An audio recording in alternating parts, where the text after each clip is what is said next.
एक समय की बात है। एक बुढ़िया थी जो लोगों के घर जाकर बर्तन मांजने का काम करती थी।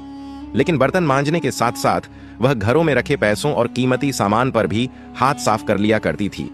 जिस भी घर में काम करने जाती वहां से कुछ न कुछ चुरा ही लाती थी।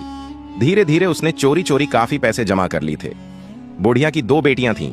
उसने उन्हीं चुराए हुए पैसों से दोनों की शादी बड़े धूमधाम से कर दी।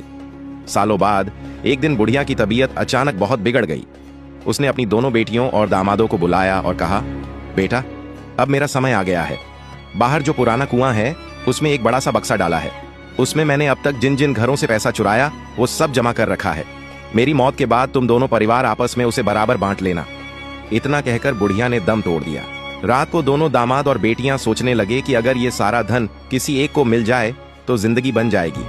आधी रात को छोटी बेटी और उसका पति चुपचाप कुएं के पास पहुंचे, लेकिन संयोग से उसी वक्त बड़ी बेटी और उसका पति भी वहां आ पहुंचे। दोनों पक्षों के बीच बहस हो गई। गुस्से में आकर बड़े दामाद ने छोटी बेटी और उसके पति को गोली मार दी। गोली की आवाज दूर गांव तक सुनाई दी। गांव वाले शोर सुनकर कुएं की तरफ दौड़े।